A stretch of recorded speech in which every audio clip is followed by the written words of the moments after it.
Hello my friends, how the heck are you today? I am in a wonderful mood right now, and do you want to know why? It's because of a little game called Pikmin 3 Deluxe. By the time this video goes out, you may already have your hands on the game, but at the time of this recording, I find myself completely stuck, as many people are, playing the demo again and again and again. Indeed, because of this demo, thousands of people, maybe even tens of thousands or hundreds of thousands for all I know, are enjoying Pikmin for the very first time. I've been talking up the series for ages now, so it absolutely warms my heart to see so many folks falling in love with the formula just as I did when I was but a wee lad nearly 20 years ago. People expressing their excitement, talking about how much fun the gameplay is, hardly able to wait for the October 30th release date. Oh, it's just wonderful. The game is poised to be the best-selling Pikmin game ever, and longtime fans such as myself can only hope the series permanently grows as a result. After playing the demo myself, I am positively floored by how much the developers have added and changed. Pikmin 3 was already the most streamlined and accessible Pikmin game by a wide margin, so the fact that they've done even more to make it a pleasant experience is really admirable. One change I love in particular is a new use of the charge function. As we'll talk about in a bit, I feel that this has a dramatic impact on the gameplay. The jury's still out on whether the new difficulty modes and story content will satisfy series veterans, but even without all that, this charge move is a literal game changer. But what if I told you that it might not have been a simple stroke of genius on the part of the developers? What if they drew some inspiration from a very unexpected source? I can't know for sure, but here's why I think that might just be the case. I must warn you though, things are about to get a little strange.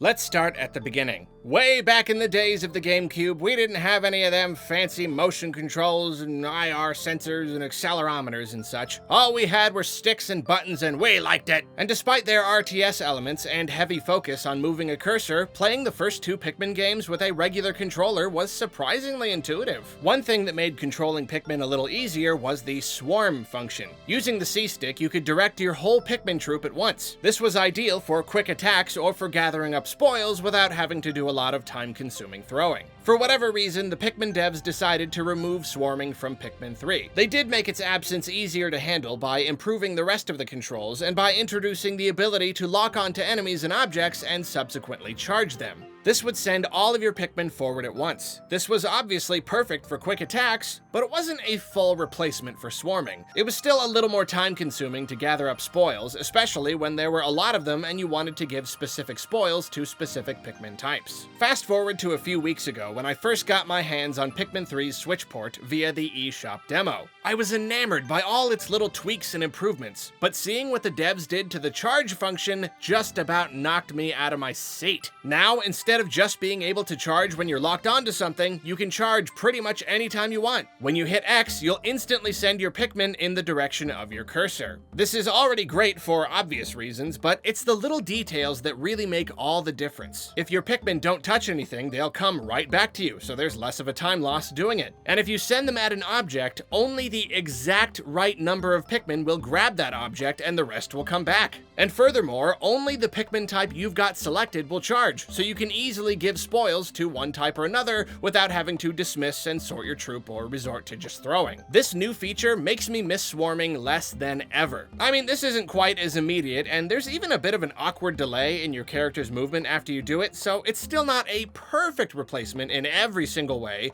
but it actually has some great benefits over swarming. If you swarm an object, you'll probably put more Pikmin on it than you need. And like I said, if you want to give something to one specific color, you've got to do that manually. So one could indeed argue that this new charge is better than swarming. It makes a comfortable and convenient game even more comfortable and convenient. It's yet another tool to empower the player and help them get their job done without fiddling with the controls and managing their troop. I'm over the moon about this change. But here's the thing though, when I first discovered the new charge move, I wasn't just jumping for joy. I was also incredibly surprised, because this wasn't the first time I'd seen such a thing. If you want to know what I mean, we need to rewind again. Way back to the year 2018, when you could gather 50 friends together and sneeze in all their faces and no one would bat an eye. And the singular best meme of all time was burning across the internet like wildfire.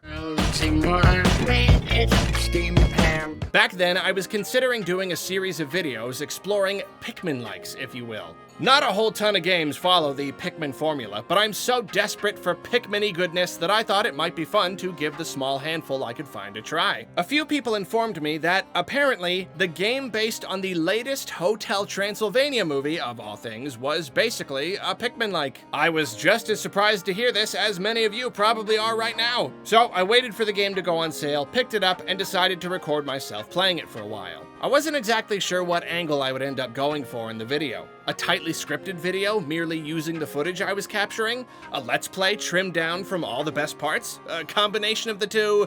Not sure. But I knew it would be very silly. I could see the title in the thumbnail already. Is Hotel Transylvania 3 the Pikmin game I've been waiting for? You know, something kinda sarcastic like that. I'd play the game for a while, have some laughs, poke fun at the whole idea of the game actually rivaling Pikmin, then move on with my day. So, I sat down and I gave it a go. And what happened next was not what I expected. Before we move forward, I must make it known, Hotel Transylvania 3 Monsters Overboard is not a great game, and it's probably not the fault of its developers. It's a movie tie-in game, and historically, those tend to have very small budgets and very short development times. If anyone who worked on the game is watching this, I'm sure you all did your best with what you were given.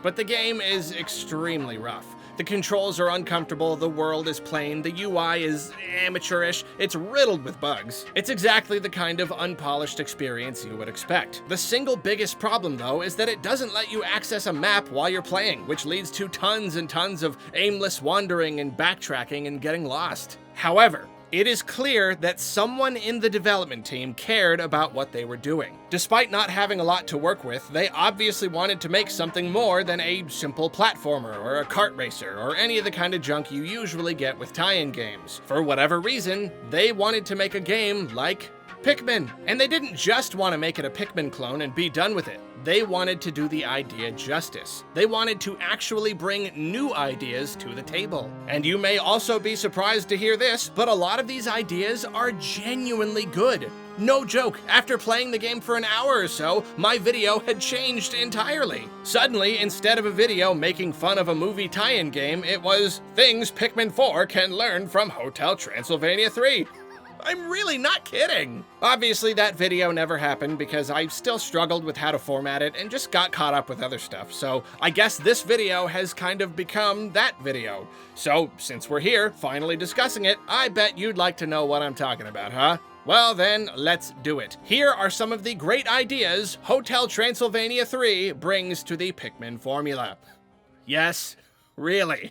If you saw my video on my hopes for Pikmin 4, you've already heard me talk a little about Hotel Transylvania 3. In that video, I mentioned how at one point you're tasked with finding some werewolf pups. They're spread out over the area, so it gives you a nice narrative reason to explore beyond just finding treasures and whatnot. Then in the next area, you've got to find all of the Frankenstein guy's limbs. I think Pikmin could use a little more of that, a little more in the way of missions or quests or whatever you want to call them, just to give it a little more flavor. Additionally, these missions in Hotel Transylvania are how you acquire new unit types, which is also kind of an interesting way to do it rather than just sort of stumbling upon new onions. In Monsters Overboard, instead of onions, you've got these weird portal hole things that essentially act as your base.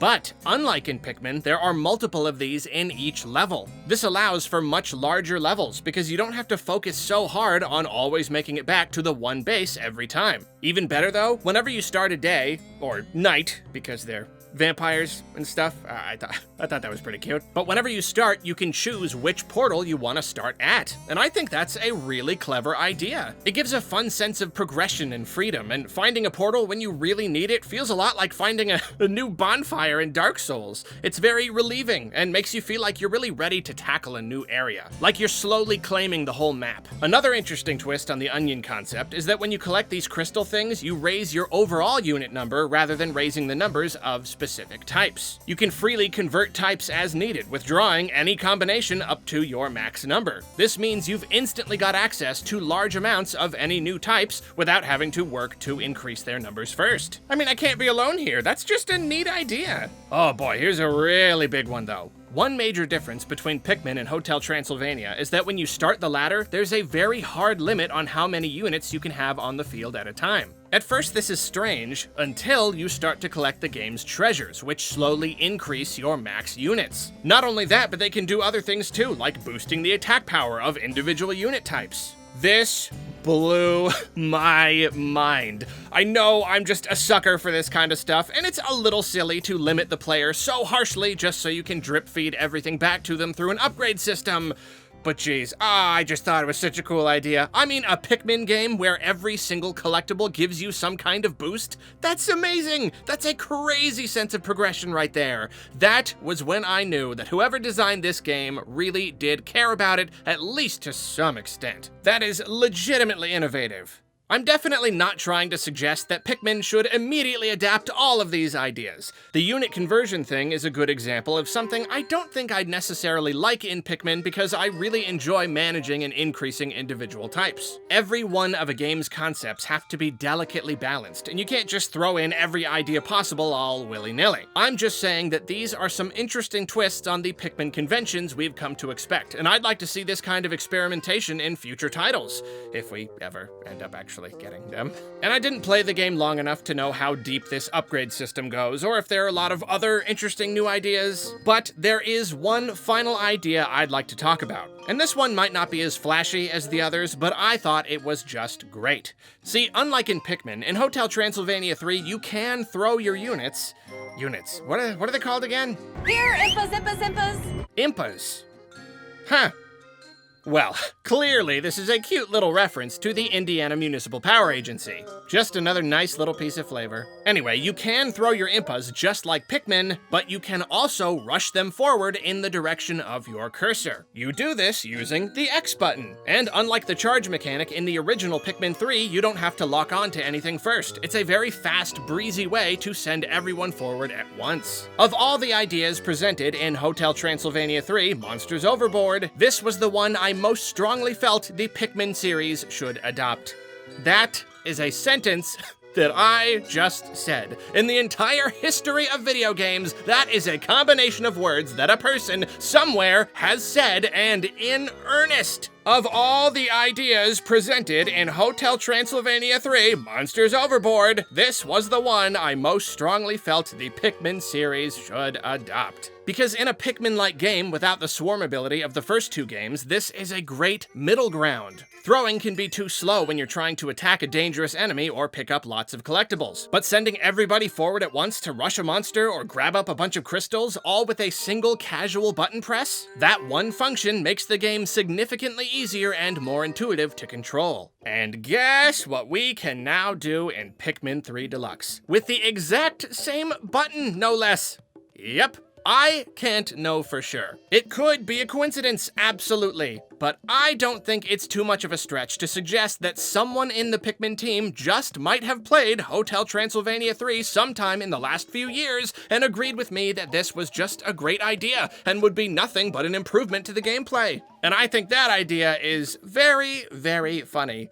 Even though really, it's not too surprising. I've thought of little things that would make some of Nintendo's games better. Plenty of people have. Even small studios are capable of improving upon the formulas Nintendo created. We see it in indie games all the time. But for one of these ideas to come from a source as unlikely as a tie-in game for an animated movie, and for it to actually be adopted by the series that inspired it, that's just great. I love it. And very fortunately, the Pikmin devs went a little further with the idea by allowing the player to only charge one Pikmin type at a time, which is what makes it so good for divvying up spoils. Though, like I mentioned, for whatever reason, they made it so the captains kinda stop responding to inputs for a second after charging, which actually makes it a little more awkward than in Hotel Transylvania. Kinda weird. I'll have to get my hands on the full game before I can make a final judgment about it, but I can certainly say that I am glad they decided to add it in. Even just playing the demo, it's made a world of difference, especially when it comes to collecting stuff. Like I said, I've never missed the swarm ability less than I do now. Now, before we wrap this up, I will admit that it is technically possible that the Pikmin devs got the idea from somewhere else. I'd say the most notable example of a modern Pikmin-like is Masters of Anima. In that game, you can rush your units forward all at once like in both of these other games.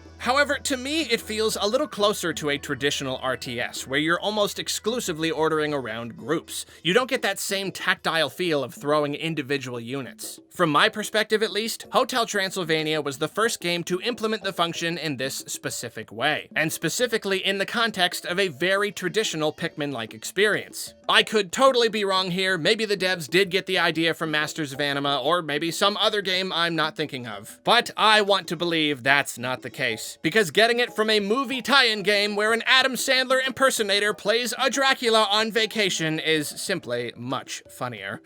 So if you choose to accept this bizarre reality and appreciate this improvement upon the Pikmin formula, join me in thanking the designers of Hotel Transylvania 3: Monsters Overboard, which is another sentence that I am actually saying.